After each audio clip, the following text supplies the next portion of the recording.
I'm Nima Rajan. Fully vaccinated Canadians will be allowed to drive to the United States beginning in early November.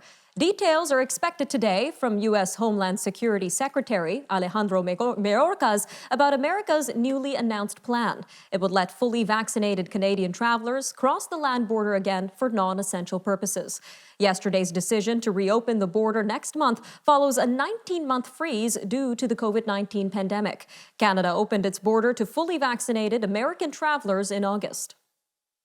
Access to humanitarian aid for Afghans threatened with an economic collapse following the Taliban's takeover was a key topic of discussion at a virtual G20 summit. Prime Minister Justin Trudeau and his fellow G20 leaders are pushing the Taliban rulers to allow such aid to reach the country's people. Afghanistan's economy is now on the verge of collapse, and its population is facing dire food shortages. The EU has announced a support package worth $1.4 billion. Karine Rispol, France's ambassador to Canada, tells the Canadian press that President Macron wants to hear the Prime Minister's views on the recent AUKUS pact. The alliance was formed last month between the United States, Britain, and Australia.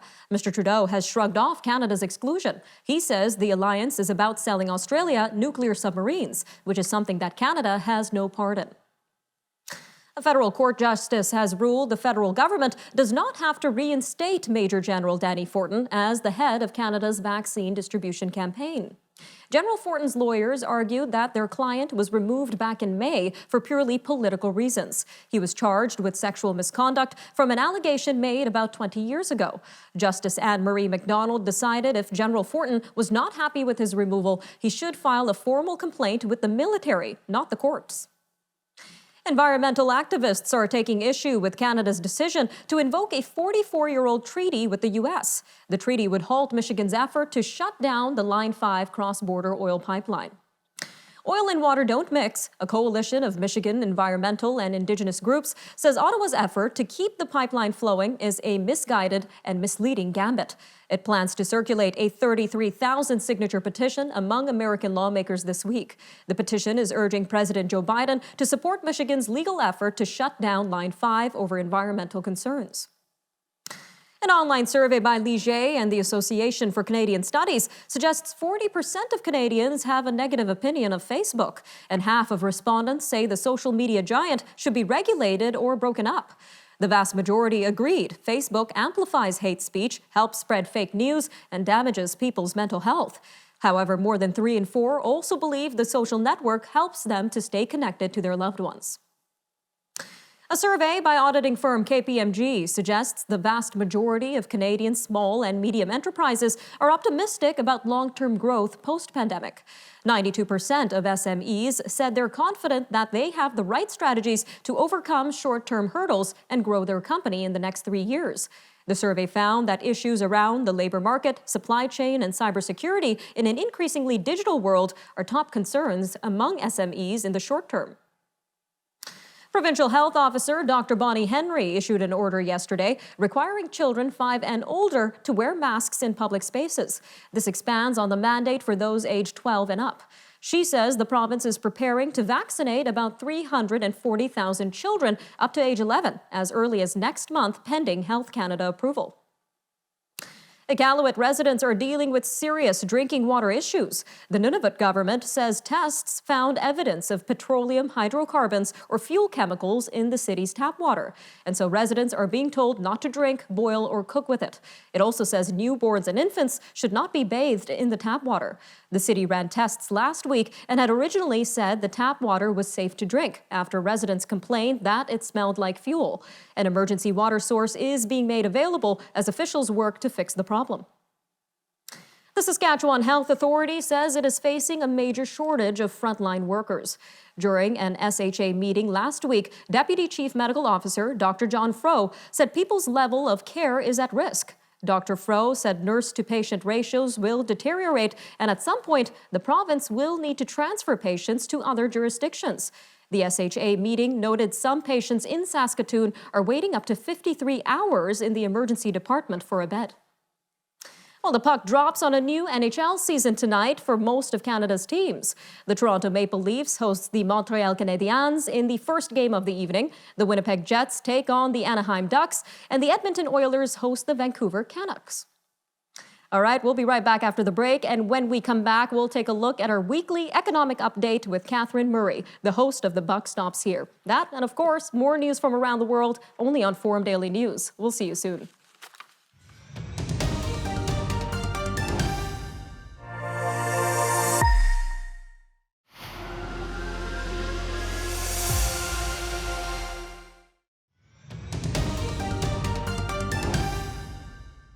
Welcome back. Up next, we take a look at our weekly market update with Catherine Murray, the host of The Buck Stops Here. All yours, Catherine.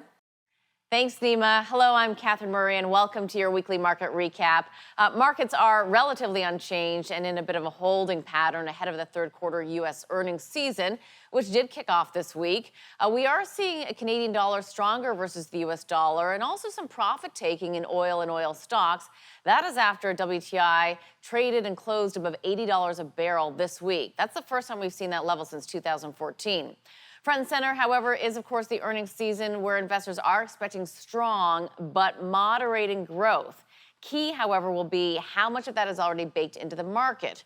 Recall during the second quarter, we saw very strong results, but that was expected, so the stocks actually sold off on the positive news. This quarter, I think expectations are on the low side, given all the concerns out there right now about supply chain bottlenecks, inflation, as well as labor shortages. Interesting on that point, LA ports are going to be open 24/7. Hopefully that will help to alleviate some of the pressures that we're seeing. Earnings of note, though, JP Morgan is front and center. They did report a beat, but the stock is trading lower as the results were helped by a $2 billion loan loss reserve release. So meaning it's not the highest quality beat. Delta Airlines also reported a profit and cited continued increase in corporate domestic travel, obviously a positive, but did warn of higher oil prices, so that stock is trending lower. Also in stock news of note, reports that Apple might be cutting their iPhone production because of chip shortages. And away from earnings season, and note that Canada does not kick off their third quarter for a few more weeks. U.S. inflation, front and center. Headline CPI, 5.4%, above consensus and the highest reading since 2008. Driven by food, energy, as well as shelter. The reading is leading investors to pull forward the first U.S. rate hike expectations to September 2022, and it's also causing a few fears in the marketplace right now that the U.S. Federal Reserve might make a policy mistake. Speaking of central bankers, there's also a poll out there that is suggesting most Canadians are uncomfortable with the BOC or the Bank of Canada having the flexibility to increase their 2% inflation target, meaning let prices run higher for longer. We're not there yet. Don't worry about it yet, but that's something that's out there. In related business news, the U.S. is planning to reopen the border for fully vaccinated Canadians. That should help the flow of goods and services, hopefully help the businesses and economies. And also important to note, Ontario restaurant owners have warned Premier Ford that they will not comply with capacity rules if they're not increased. On the global front, the IMF, or the International Monetary Fund, cut global growth expectations and also noted that China still has the ability to manage the Evergrande property situation, but risks do remain. Interestingly, on the China front as well, trade data surprised to the upside, specifically exports. So that's a positive. What to watch for? Earnings season, as I mentioned, front and center. Also, the FOMC minutes today, discussions around inflation concerns is what investors are going to care most about from a market perspective. And in Canada, manufacturing data will be out Thursday. Trade and existing home sales data out on Friday. And in cryptocurrency world, or digital assets like I like to talk about and keep my eye on, the U.S. has overtaken China as the biggest Bitcoin mining hub. That, of course, after China banned it. And that does it for me. Nima, back to you. Thanks for that, Catherine. All right, meanwhile, one reason America's employers are having trouble filling jobs was sparkly illustrated in a report on Tuesday, which said that Americans are quitting in droves. The Labor Department said that resignations jumped to 4.3 million in August. This is the highest on record, dating back to December 2000, and up from 4 million in July. Hiring also slowed in August, and the report showed the number of jobs available fell to 10.4 million from a record high of 11.1 million the previous month. The data strongly suggests that the Delta variant wreaked havoc on the job market in August. As COVID-19 cases surged, resignations jumped in restaurants and hotels and rose in other public-facing jobs such as retail and education. Health officials have authorized the first electronic cigarette in the U.S., saying the R.J. Reynolds vaping product can benefit adult smokers. The Food and Drug Administration said data submitted by the company showed its Vuse e-cigarettes helped smokers either quit or significantly reduce their use of cigarettes. All right, after the break, we will take a look at mental health in the workplace. From governments to companies to the general public, the COVID-19 pandemic has put mental health front and center as a concern for many Canadians. We'll have an interview with Mr. Brendan Caldwell, the director of Caldwell Securities, up next. Stay with us, everyone. We'll be right back.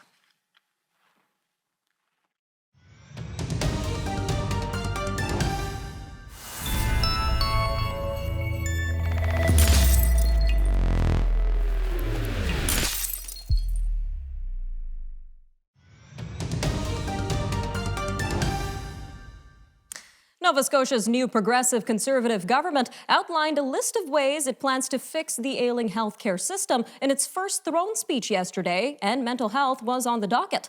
The government says it will grant all Nova Scotians access to mental health services as part of what it says will be the most progressive mental health support system in Canada. Meanwhile, the issue of mental health in Canada has been a hot topic among political leaders, especially following World Mental Health Day on Sunday. But it's not only our political leaders that are concerned about mental health and addressing it within Canada. According to new research by Ipsos, 2/3 of Canadians believe we are in a mental health pandemic. Well, joining us now to talk more about mental health and stress, especially at the workplace, is Brendan Caldwell, director of Caldwell Securities Limited. Brendan, welcome back to Forum Daily. Thank you, Nima, and thank you for this topic. Yes, it's a very important topic, Brendan, and you work in the world of business, finance, and investment, so we know stress is no stranger to you. So what have you seen lately in your field?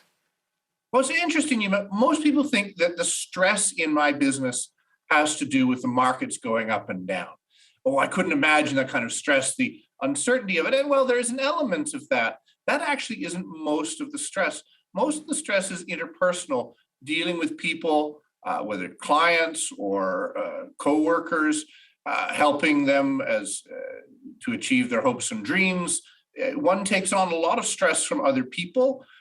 So it's not, the stress, like a black swan, is not what people think it is. It is a random event that, or a seemingly random event that isn't obvious, isn't what someone from the outside looking in might expect it to be. That is a very interesting perspective, Brendan. What would you say are the consequences at the workplace or even in the world of investment if mental health issues are not addressed within it? Well, mental health, I would say, is an inside job. Mental health is an inside job. And the important point is to, for me at least, is to developing a vocabulary around it, a way to be able to say to oneself and to the world around, hey, I'm not okay. Because even now, with all of the focus that's gone on mental health, there is a stigma around that, and it can take many forms.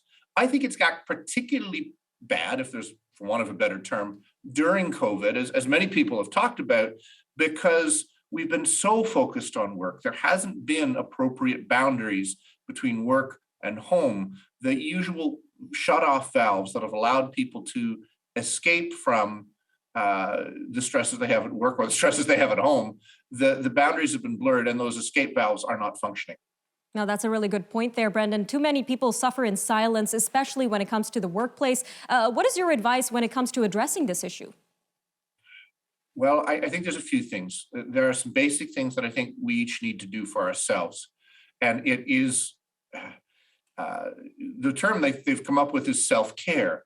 But what it used to mean is getting a decent night's sleep and eating properly and doing the basic things that we need to do to look after ourselves. Again, being at home for a year and a half, I think a lot of us have had a harder time now reacclimatizing with that. I think also being honest with oneself as to how one's actually feeling. As people who've been at the office, as I have for 18 months, see a whole bunch of people coming back that weren't there before, or if you've been at home and now you're going back into the office environment. Both situations can be stressful, and we may react rather than saying, what is it about this situation that I'm stressing about? I'm just using the return from COVID as an example. What is it about this situation that I'm actually stressing about? And expressing that to oneself and to another human being that one trusts. I think that's really important. And something that can lead to stress is the feeling of being overwhelmed, especially at the workplace, Brendan. So how can individuals deal with this feeling of being overwhelmed? I think it is very, very important to really be honest with oneself. The temptation to say, I'm all right, I'm all right, I'm all right, isn't healthy. I have a very dear friend who's just in the last couple of days had a heart attack, and he always would internalize the stress and say, I'm okay, I'm okay, I'm okay. It's not his fault he had a heart attack. It's just the stress around what we're dealing with through this last year and a half, and now this transition, this inflection point. I think one needs to be super, super aware of how you're actually feeling. And I think you'll find that people around you are going to be very understanding. I've encouraged and tried to help people cut each other some slack, because I think everybody's taken this COVID period with a degree of stress that we haven't really articulated to ourselves. And I think we need to begin to take stock of that to be healthier going forward, inside and out. Some very important points there, Brendan. Thank you again for joining us today. Thank you, Nima, very much. Be well. Members of the U.S. House of Representatives have approved a short-term hike to the nation's debt limit. The vote Tuesday evening ensures the federal government can continue fully paying its bills into December. The legislation now goes to the U.S. President Joe Biden's desk to be signed into law. A default would have had immense fallout on global financial markets and routine government payments to Social Security beneficiaries, disabled veterans, and others. Britain's economic recovery lost momentum during the summer as supply chain issues took their toll. The Office of National Statistics said today that the economy managed only a modest 0.4% growth in August.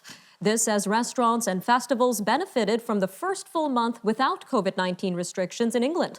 The agency also revised July's figure downward from 0.1% growth to a 0.1% decline as a result of weaker data from a number of industries. China's import and export growth slowed in September amid shipping bottlenecks and other disruptions combined with coronavirus outbreaks. Customs data reported early Wednesday morning showed exports rose 28.1% to $305.7 billion U.S. That was slightly slower than the 33% logged in August. Economists have forecast that surging global demand for Chinese goods will level off. This as anti-disease controls ease and entertainment, travel, and other service industries reopen. Spain's defense ministry has completed the evacuation of another 160 Afghans who had initially been left behind following the Taliban takeover of Afghanistan. The new group joins the 83 people Spain flew to an airbase near Madrid on Monday. The defense ministry says the mission was able to extract the Afghan workers and families via Pakistan. Spain evacuated about 2,200 Spaniards and Afghans from Kabul's airport in August, following the Taliban's overthrow of Afghan forces. The UN has been told that failure to deal with diversity is a root cause of conflict. Former South African President Thabo Mbeki cited the conflicts in Congo, Burundi, Ivory Coast, Sudan, Sierra Leone, and Cameroon. This along with current conflicts like that in Ethiopia's Tigray region. Kenyan President Uhuru Kenyatta told the UN Security Council on Tuesday that the overall message is that poor management of diversity threatens international peace and security. Hong Kong has suspended schools, stock market trading, and government services as a typhoon passes to the south. Forecasters say Typhoon Kompasu could cause flooding in low-lying areas as it passes the territory while moving toward China's Hainan Island and Vietnam. The typhoon had winds of 51 miles per hour with stronger gusts on Wednesday and was forecast to gradually weaken in the afternoon. Kompasu earlier caused landslides and flash floods in the northern Philippines. The International Energy Agency is urging governments to make stronger commitments to cut greenhouse gas emissions at an upcoming UN climate summit. The Paris-based international organization is warning the world isn't on track to contain climate change and that new investment is needed. The 30-country organization said Wednesday that the economic rebound from the COVID-19 pandemic also has seen an increase in the use of coal and oil, as well as a leap in emissions. The European Union's executive branch is urging member states to take steps to help households and businesses cope with rising high energy prices. The European Commission wants a rapid response to mitigate the effects of the price hikes. This especially for people living in poverty or on low incomes. Among other measures, it is proposing that countries offer income support through vouchers, bill payment deferrals, or partial bill payments. These could be supported with EU revenues.